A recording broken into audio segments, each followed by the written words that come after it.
जय हिंद पिला माने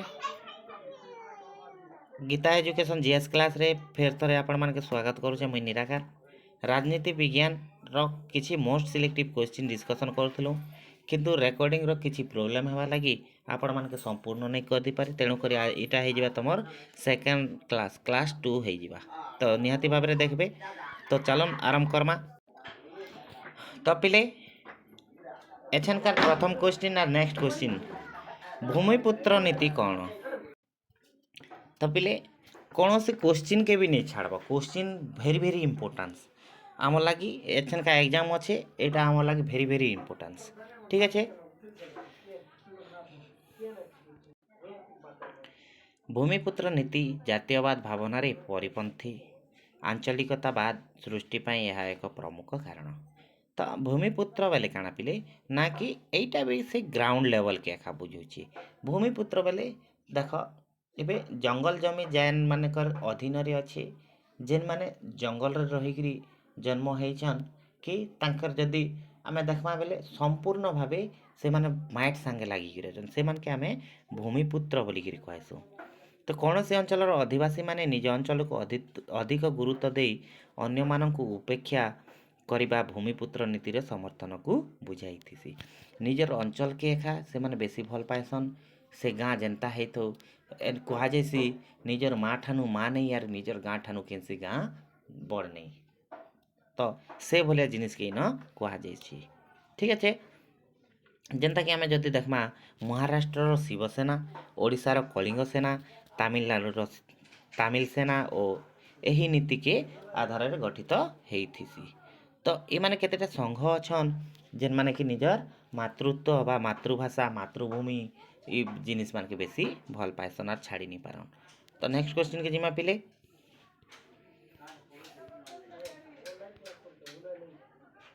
विस्थापित आंदोलन कहले तुम्हें कौन बुझ तो विस्थापित आंदोलन कहले काना पिले जेनटा के आमे गोटे जगह ना उच्छेद है आमर जनबसति उच्छेद है से जनबसति के आमर का करले आउ विस्थापित नहीं कलेन तेणुक से विरोध रे आमे जदि आंदोलन करमा ताके कहमा विस्थापित आंदोलन बोलिकी तो देखमा काण लिखाई विस्थापितर शिकार होइथिबा जनसाधारण सेमानंकर न्याय दाबी हासिल पाई आंदोलन को माध्यम रूपे ग्रहण कले जहाँ को विस्थापन विरोधी कहला कहली तो सेम है तो जेन मानकर किछिटा कारण लगी किछिटा अलगा सुविधा सुযোগ लगी जदि जनबसति के भांगी दिगला और अन्य नुआ जनबसति बनागला बेले ताके जदि से मान के जनबसति नहीं दिगला बेले से विरोध में आम आंदोलन करें ताकि आम विस्थापित जनबसति बा सॉरी जी विस्थापित आंदोलन बोलिक भी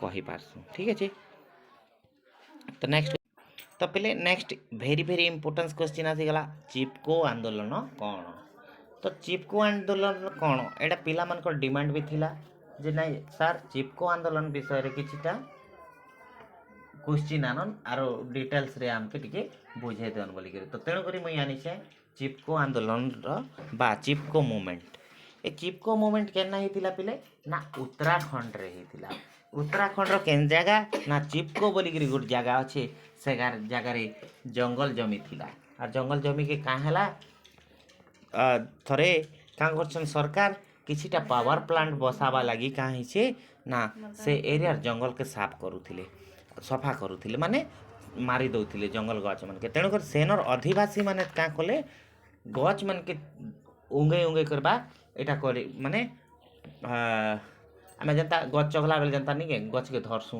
हेंता कर सबू लागी करी गछ मन के का कले धरी धरी कर सब रहा केन्ता कर गछ काटी पारबे देखमा बोलिकी आउ सेटा के कहगला चिपको आंदोलन बा चिपको मूवमेंट आर इनर नेतृत्व किए नहीं पिले ना सुंदरलाल बहुगुणा जोशी ठीक अच्छे तो यटा के इन बुझे तो यहाँ केबे हेतिला ना 1973 मसीह रे हेतिला कहार माध्यम रे ना सुंदरलाल बहुगुणा जोशी एटा नेतृत्व नहीं थिले तो यहाँ कहार विरोध नहीं थिला पिले ना गछ कटार विरोध रे आंदोलन करथिले लोक माने से स्थानीय आदिवासी माने ठीक अच्छे पिले आके जिमा सुंदरा भावे बुझी होतिबा चिपको मूवमेंट ठीक अच्छे तो यहाँ पिले नहीं भाव जे तुम केवल +2 एग्जाम यहाँ उपलब्ध यहाँ नहीं यहाँ कॉम्पिटिटिव एग्जाम मान के भी आईसी सर्ट क्वेश्चन ठीक अच्छे। चिपको मूवमेंट केबे होइतिला ना 1973 मसीह चिपको मूवमेंट केन होइतिला उत्तराखंड चिपको चिपको अंचल होता केन माने करथिले ना चिपको मूवमेंट के आंचलिक आदिवासी माने करथिले हैला। सुंदरलाल बहुगुणा जोशी एटार नेतृत्व नहीं एटा केन पाखे अच्छे ना अलकानंदा नदीर तार उपत्यका देखा जैसी ठीक अच्छे। आगे चलमा पिले क्लियर हो गला चिपको आंदोलन। नेक्स्ट आसीगला जाति प्रथा कौन पिले जाति प्रथा बेले काଣା पिले ना विभिन्न वर्ण रंग विभिन्न लोक मनकर एक्टिविटी के का काम करुछे कहार वृत्ति के नहीं करी कहार रंग के नहीं करी लोक माने का करछन ना जाति प्रथा व्यवस्था आरंभ करिछन। तो से जिनिस के नहीं करी हमें इन जाति प्रथाटा के डिस्कशन करमा हैला बिले बुझी होछे। तो हिंदू परंपरा अनुसार जाति प्रथा चारि वर्ण सृष्टि होइछे जेनता कि आमे जदि देखमा चारि ब्रह्म ब्राह्मण क्षत्रिय वैश्य आउ शूद्र। तो ये जिनिसटा एछेन का भी चालुछे ब्राह्मण बोलिकी गोटे जाति अछन से जेन की जाति मानकर बा मानव समाज जाति मानकर मध्य श्रेष्ठ बोलिकी एटा भारत में चलसी विशेष करी ठीक अच्छे। क्षत्रिय केन माने रहले जेन माने आमर सेना बाहिनी रे एक्टिविटी थिले से माने क्षत्रिय बोइलो। वैश्य केन माने के कहलो जेन माने व्यापार कले। शूद्र जेन माने के कहलो जेन माने के एछन का कहसन अछुआ जात बोलिकी भी कहसन।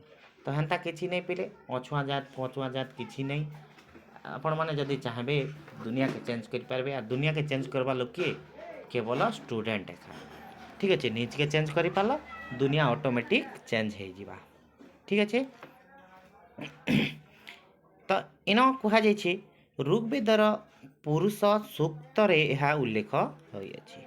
तो हे ऋग्वेदन किए ना किए लिखिदेले सेटा आम भावसु वेद मानकर श्रेष्ठ हूँ ऋग्वेद आ ऋग्वेदरे जहाँ लिखाई सेटा संपूर्ण सत कथा।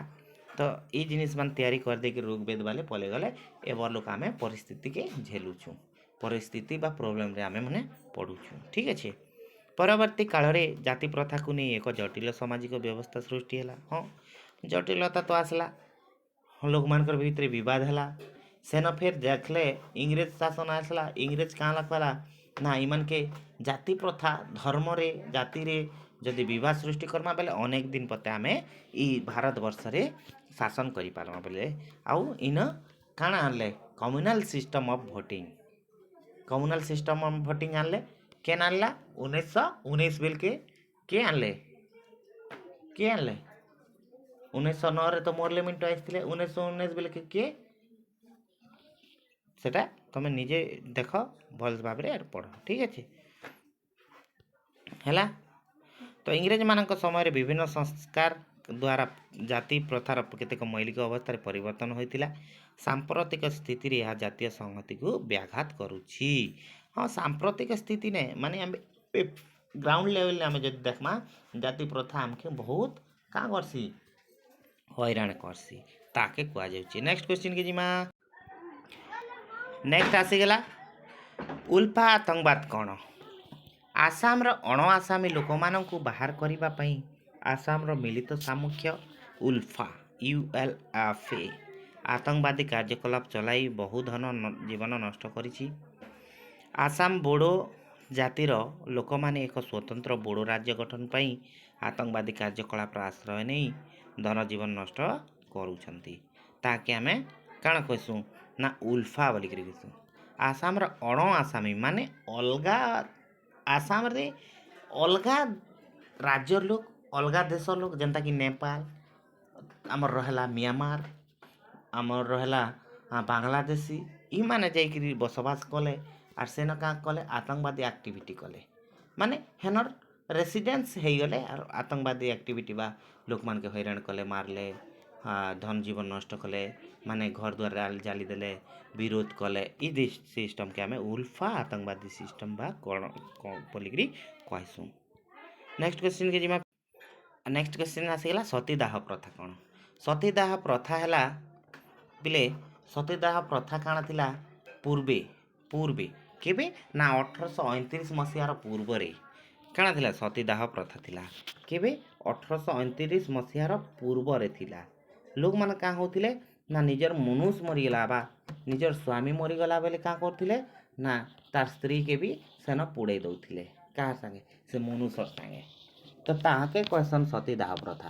ସେଟା ଯିଏ ହେଇଥାଉ, ରଜାର ମାଇଜି ହେଇଥାଉ କି ସାଧାରଣ ଜନତାର ମାଇଜି ବି ହେଇଥାଉ, ସ୍ତ୍ରୀକେ କାଁ କରୁଥିଲେ ସେ ମନୁଷ ମରିଗଲା ବେଲେ ସେ ମନୁଷ ସାଙ୍ଗେ ଜଲେଇ ଦଉଥିଲେ। ତାକେ ଆମେ କହେସୁଁ ସତୀଦାହ ପ୍ରଥା।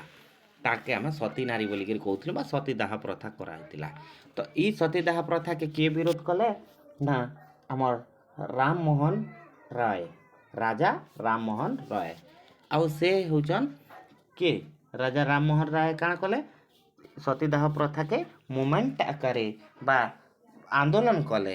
ଆରୁ କାହାର ବେଲେ ସତୀଦାହ ପ୍ରଥା ଖତମ ହେଇଗଲା ନା ଲର୍ଡ଼ ୱିଲିୟମ ବେଣ୍ଟିକ୍ଙ୍କ ସମୟରେ 1829 ମସିହାରେ ଏଟାକେ ଖତମ କରିଦିଆଗଲା। ଠିକ୍ ଅଛି। ତ ଦେଖମା ଏଇଟା କାଣା ଲେଖାଛେ, ଏହା ହିନ୍ଦୁ ସମାଜର ଏକ ସାମାଜିକ ପରମ୍ପରା ଥିଲା। ପତ୍ନୀ ତାର ସ୍ୱାମୀର ମୃତ୍ୟୁ ହେଲେ ନିଜର ଜୀବନକୁ ମଧ୍ୟ ସେଇ ଜୁଇଁରେ ଘାସ ଦେଉଥିଲା, ଯାହାକୁ ସତୀଦାହ ବୋଲିକିରି କୁହାଯାଉଥିଲା। ଏହି କୁସଂସ୍କାର ପ୍ରଥାକୁ ଲର୍ଡ଼ ୱିଲିୟମ ବେଣ୍ଟିକ୍ 1829 ମସିହାରେ ଉଚ୍ଛେଦ କରିଥିଲେ ବୋଲିକିରି କୁହାଗଲା। ଇନ ଆର ଟିକେ ଲେଖିଦେବ ପିଲେ, ନାଇଁ ରାଜା ରାମମୋହନଙ୍କର ତାଙ୍କର ଆନ୍ଦୋଳନ ଦ୍ୱାରା ଇ ସତୀଦାହ ପ୍ରଥାକେ ଲର୍ଡ଼ ୱିଲିୟମ ବେଣ୍ଟିକ୍ଙ୍କ ଦ୍ୱାରା 1829 ମସିହାରେ ଉଚ୍ଛେଦ କରିଦିଆଗଲା। ଆର୍ ତାର ସେ ଦିନ କାଁ ହେଲା ନାଇଁ ସତୀଦାହ ପ୍ରଥା ସିଷ୍ଟମଟା ବନ୍ଦ ହେଇଗଲା ଭାରତରେ। ନା ହେଲେ ଆଗର ଲୋକମାନେ ମନୁଷ ସାଙ୍ଗେ ମାଇଜିକି ବି ଆଙ୍କି ଦେଉଥିଲେ। ତ ନେକ୍ସଟ କ୍वेଶ୍ଚିନ୍ ଯିମା। ନେକ୍ସଟ କ୍वेଶ୍ଚିନ୍, ଏଇଟା ବହୁତ ବଢ଼ିଆ କ୍ୱେଶ୍ଚିନ୍ଟେ ଆସିছে ପିଲେ। ନାରୀ ଆନ୍ଦୋଳନର ମୁଖ୍ୟ ଲକ୍ଷ୍ୟ କାଣା? ଆମେ ତ ଜାଣିଛୁ ନାରୀ ଆନ୍ଦୋଳନ କାଣା ଯେ ହେବା, ନାରୀମାନକେ ଆଗକେ ବଢ଼ାବା ଲାଗି ହେଇଥିବା, ନାରୀମାନକେ ସୁବିଧା ସୁଯୋଗ ମିଲବା ଲାଗି ହେଇଥିବା, ନାରୀମାନକେ ଚାକିରି କ୍ଷେତ୍ରରେ ସୁଯୋଗ ମିଲବା ଲାଗି ହେଇଥିବା, କି ନାରୀମାନଙ୍କର ତାଙ୍କର ସୁରକ୍ଷା ଲାଗି ହେଇଥିବା, କି ନାରୀମାନଙ୍କର ଅଧିକାରକେ ଲୋକ ଛିନୁଛନ୍, ସେ ଜିନିଷମାନଙ୍କ ଲାଗି ନାରୀ ଆନ୍ଦୋଳନର ହେଇଥିବା। ତ ଦେଖମା ନାରୀ ଆନ୍ଦୋଳନର ମୁଖ୍ୟ ଲକ୍ଷ୍ୟ ହେଲା ନାରୀ ମୁକ୍ତି, ନାରୀ ଅଧିକାର, ନାରୀ ସପକ୍ଷରେ ଏକ ଯୁକ୍ତିବାଦୀ ତତ୍ତ୍ୱ, ଏକ ଗଣଚେତନା, ନାରୀମାନଙ୍କ ନିମନ୍ତେ ରାଜନୈତିକ, ଅର୍ଥନୈତିକ, ସାଂସ୍କୃତିକ, ବ୍ୟକ୍ତିଗତ, ସାମାଜିକ ଅଧିକାର ନିର୍ଦ୍ଧାରଣ ପ୍ରତିଷ୍ଠା ହାସଲ କରିବା ପାଇଁ ଶିକ୍ଷା ଓ ନିଯୁକ୍ତି କ୍ଷେତ୍ରରେ ନାରୀମାନଙ୍କ ନିମନ୍ତେ ସମାନ ସୁଯୋଗ ଖୋଜିବା ଓ ପ୍ରତିଷ୍ଠା କରିବା ନାରୀମାନଙ୍କର ଅଧିକାର ଓ ସମାନତାକୁ ସମର୍ଥନ କରିଥାଏ। ଏସେନକା କହୁଥିଲି ପରେ, ହଁ ସାମାଜିକ ଅଧିକାର ଦରକାର। ଲୋକ ସମାଜରେ ଆଗ କାଁ କରୁଥିଲେ, ସମାଜରେ ମୁଣ୍ଡ ଟେକିକିରି ମାଇଜି ଲୋକ ନେଇ ଚାଲି ପାରୁଥାଏ, ସ୍ତ୍ରୀ ଲୋକମାନେ ମୁଣ୍ଡ ଟେକିକିରି ନେଇ ଚାଲି ପାରୁଥାଏ, ଉର୍ଣ୍ଣି ତଲେ ବା ତାଙ୍କର ଶାଢ଼ୀ ଭିତରେ ଢାବି ହେଇକିରି ଯାଉଥିଲେ। ତ ସେ ଜିନିଷ ସବୁବେଲେ ହେ ଜିନିଷ ଥିବା ବେଲେ ତାର ଅଧିକାର ନେଇ ନା ସେ ଲେଡ଼ିଜ୍ କାଁ କରିପାରବା, କିଛିଟା ଲୋକ ଲାଗି କରି ନେଇ ପାରୁଥାଏ। ଶିକ୍ଷା ପାଠପଢ଼ା ପଢ଼ଲେ ପଢ଼ଲା, ଟୁକେଲ ଲୋକ ନାଇଁ ପଢ଼ଲେ ନାଇଁ ପଢ଼ୁଥାଏ, ସେଟା ଆନ୍ଦୋଳନ କରାଗଲା। ସଂସ୍କୃତି, ପରମ୍ପରା, ଅର୍ଥନୈତିକ, ରାଜନୈତିକ ଜାଗାରେ ବି ତାକେ ପ୍ରତିଷ୍ଠା ଦାବି ଲାଗି ଆନ୍ଦୋଳନ ମନେ କରାଯାଇଥିଲା। ତାକେ ଆମେ ନାରୀ ଆନ୍ଦୋଳନ ବୋଲିକିରି କହିସୁଁ। ଠିକ୍ ଅଛି, ଆଗକେ ଯିମା। ନେକ୍ସଟ କ୍ୱେଶ୍ଚିନ୍ ପିଲେ, ସାମ୍ପ୍ରଦାୟିକତାବାଦ କ'ଣ? ସାମ୍ପ୍ରଦାୟିକବାଦ ଭାରତର ଜାତି ଗଠନ ପାଇଁ ଏକ ପ୍ରମୁଖ ଆହ୍ୱାନ। ଭାରତ ଏକ ଧର୍ମ ନିରପେକ୍ଷ ରାଷ୍ଟ୍ର ଅଟେ। ଜାତି, ଧର୍ମ, ଭାଷା, ସଂସ୍କୃତି ଆଧାରରେ ସମ୍ପ୍ରଦାୟ ଗଠିତ।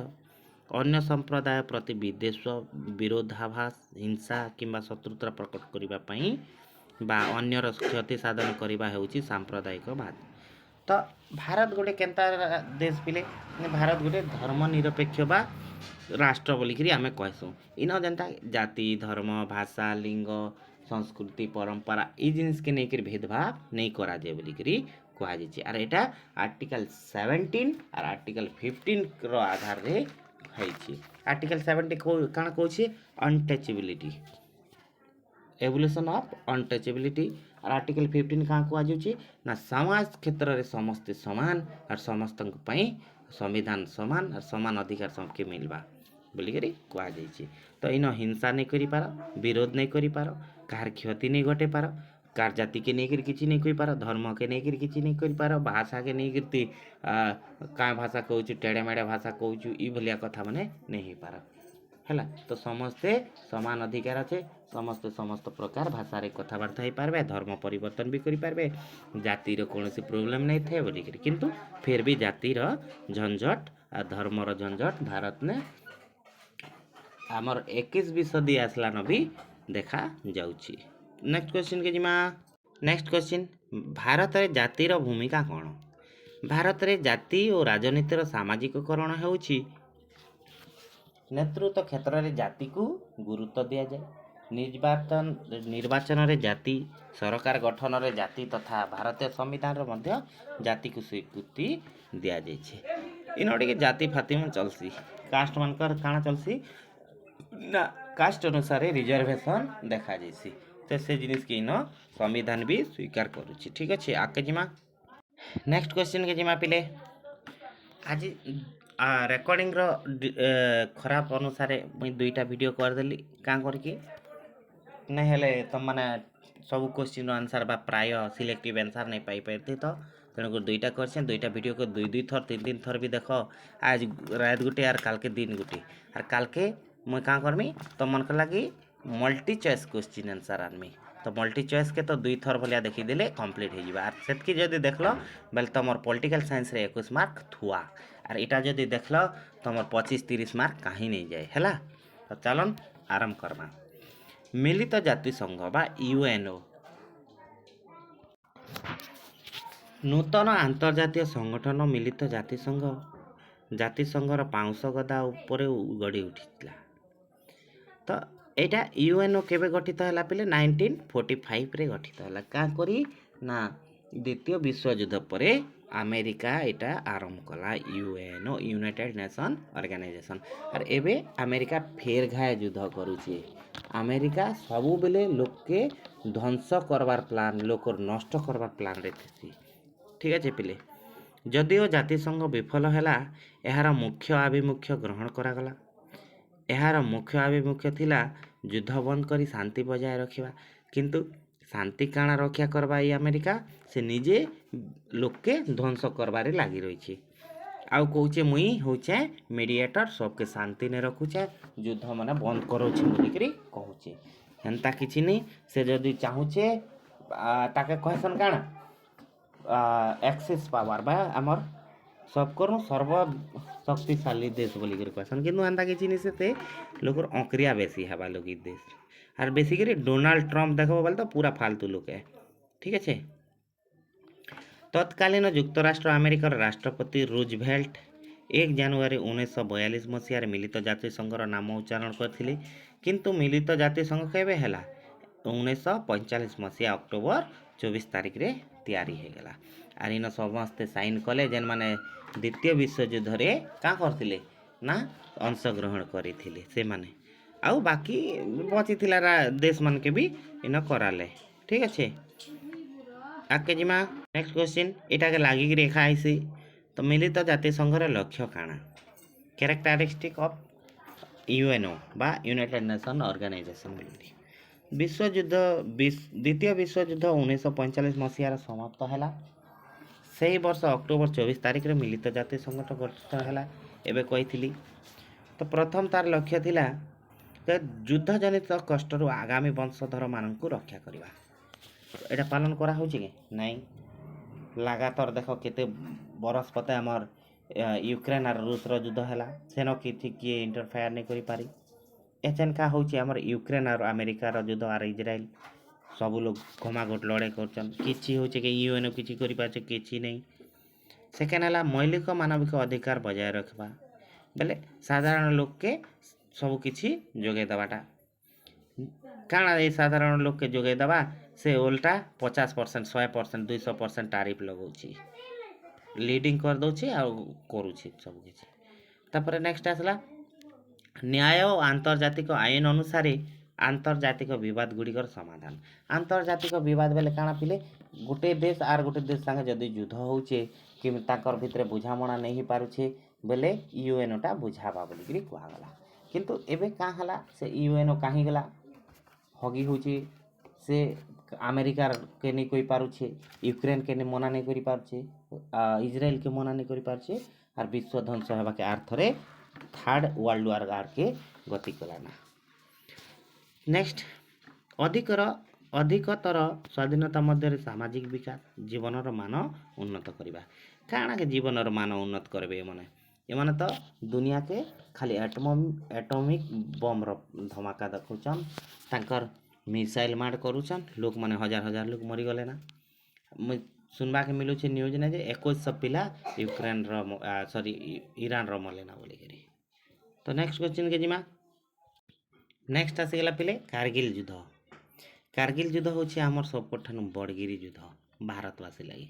तो एटा कहार संगे नहीं हेतिर हमर पड़ोसी पाकिस्तान सहित होता केबे ना 1919 पद एटा शॉर्ट क्वेश्चन भी पचरासी जदि कारगिल युद्ध केबे होता 1919 पद मे 6 तारिख ने होता कहार संगे ना पाकिस्तान संगे क्या करके अनुप्रवेशकारी माने कारगिल सामरिक अंचल रे नियंत्रण रेखार 6 रु 7 किलोमीटर भारत भीतर के पशि आइथिले बोलिकरी युद्धटा आरंभ हो जाइतिला हैला। तो मे 19 तारिख रे भारत सरकार एक संक्रांत रे विवरणी प्रकाश कले। प्राथमिक पदक्षेप स्वरूप भारतीय सेनाबाहिनी हालका सहित हेलिकप्टर व्यवहार करी अनुप्रवेशकारी को तड़िबा प्रयास करथिले। तो किछि 6-7 किलोमीटर पशि आइथिले भारत भीतर के तो आमर सेनाबाहिनी क्या कले से मान के हेलिकप्टर छोट छोट बंदूक धरिकी खेदबार प्रयास करथिले फल रे अनेक भारतीय जवान मृतहत होइथिले बहुत लोग कहीं शहीद हो जाइथिले आमर आ एटा 26 तारिख रे वायुसेना कारगिल ठारे 2 थर आकाश मार्ग आक्रमण कले तापर अपर पक्षरे भारतर प्रधानमंत्री वाजपेयी थिले हेतकी बेले अनुप्रवेशकारी मानक सुरक्षित मार्ग रे फेरी जीवा पई आह्वान मध्य देइथिले किंतु जून 10 तारिख रे 6 जन भारतीय जवानक गलित शव पाकिस्तान सरकार हस्तांतर करथिले। तापर भारतीय सामरिक बाहिनी संपूर्ण भाव में सामरिक कार्यक्रम आरंभ करते 1919 मसीहा जुलाई 19 तारिख दिन आरो एटा के कारगिल को पुनः जय करथिला भारत। कारगिल बोली करी गोटे जगह अच्छे से जगह ने ये जिनिसटा घटीथिला और आमर भारतर बहुत सेना कहीं थिले ना आमर शहीद हो जाइथिले। ठीक है तो कारगिल युद्ध केबे हेतिला पिले केबे हेतिला ना 1919 मसीहा 6 तारिख मे मासे। ठीक है एतकी मने रहला बेले लिखि पारबो आराम से। ठीक है आके जिमा नेक्स्ट आसीगला साधारण सभा बाबा जेनेराल असेंबली मिलित जाति संघर 6 गोटी मुख्य अंग रही तन्मध्यरु साधारण सभा अधिक गुरुत्वपूर्ण बा जेनेराल असेंबली विशेष गुरुत्वपूर्ण बोली करी कहा जायसी। ठीक है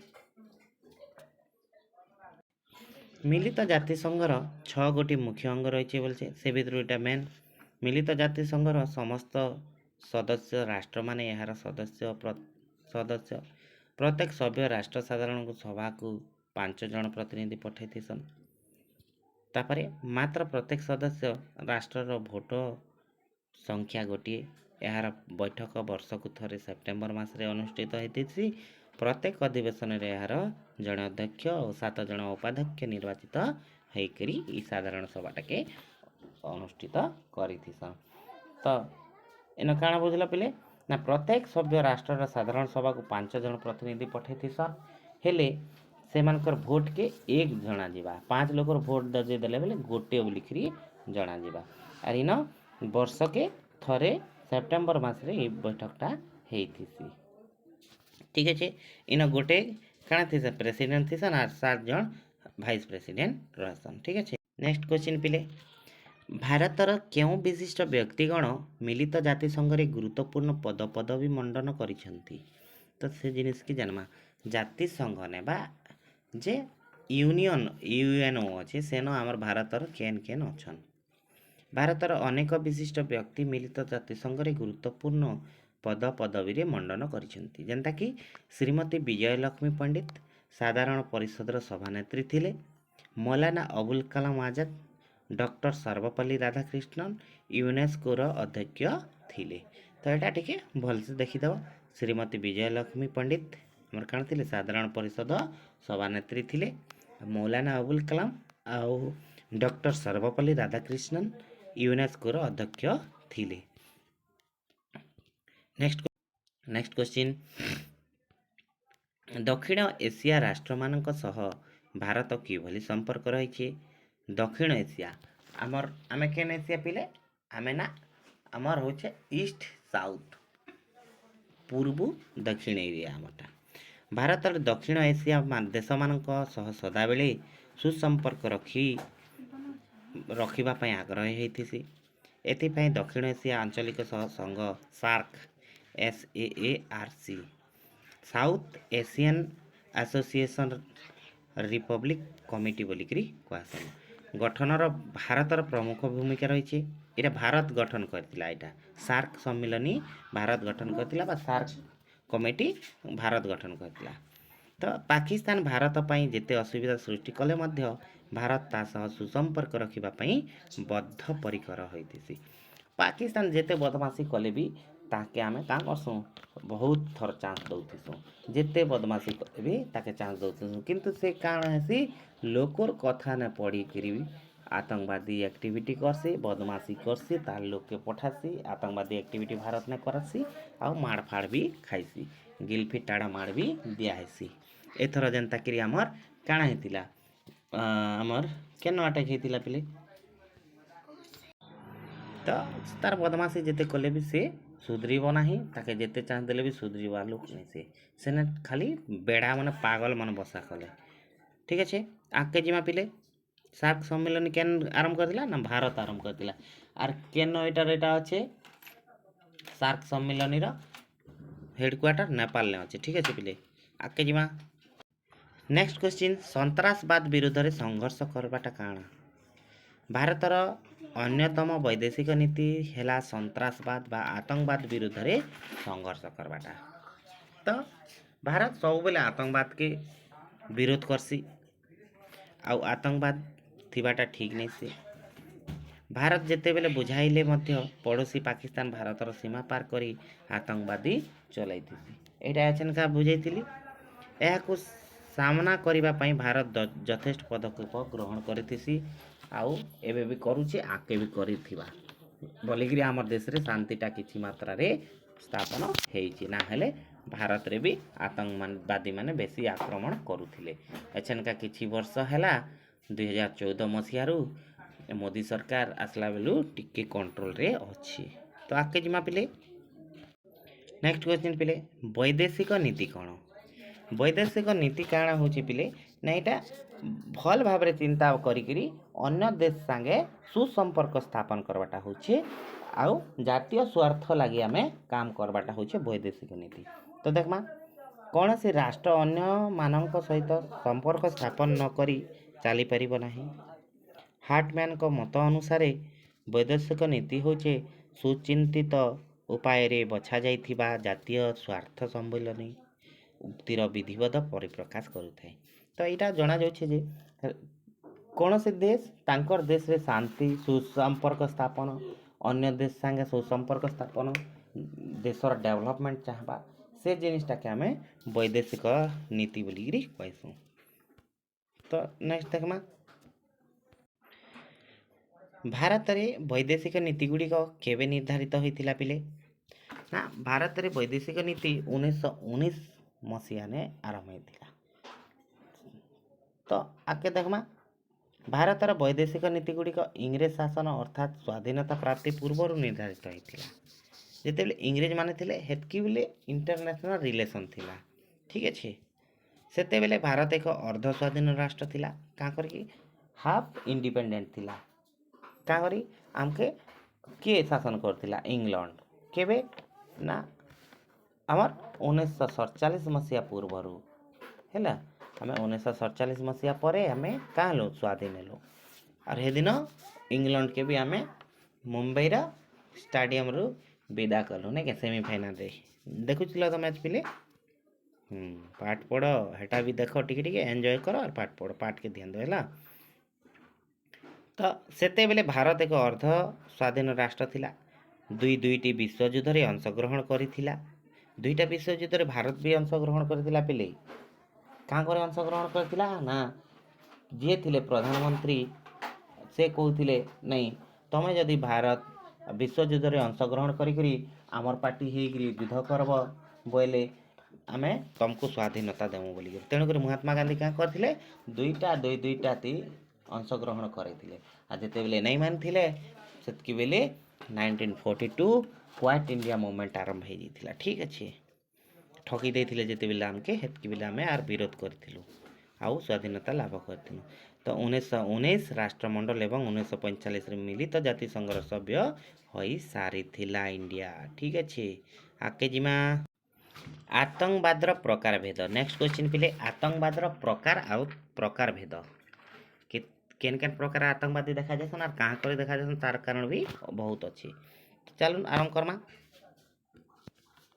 ଆତଙ୍କବାଦ ବିଭିନ୍ନ ପ୍ରକାର ରହିଛି, ଯେନ୍ତାକି ଆମେ ଯଦି ଦେଖମା ଜାତୀୟବାଦୀ ଆତଙ୍କବାଦ, ଆଦର୍ଶଗତ ଆତଙ୍କବାଦ, ବିଷୟଗତ ଆତଙ୍କବାଦ, ରାଷ୍ଟ୍ରୀୟ ଆତଙ୍କବାଦ, ରାଷ୍ଟ୍ର ପ୍ରୟୋଜିତ ଆତଙ୍କବାଦ ବି ଦେଖାଯାଏସି। ତ ଦେଖୁଁ କାଣା ଏଇଟା। ତ ପରାଧୀନ ରାଷ୍ଟ୍ରରେ ଜାତୀୟତାବାଦୀ ମାନେ ସ୍ୱାଧୀନତା ଲାଭ ପାଇଁ ଆତଙ୍କବାଦୀ ଭଳି କାର୍ଯ୍ୟ କରନ୍ତି।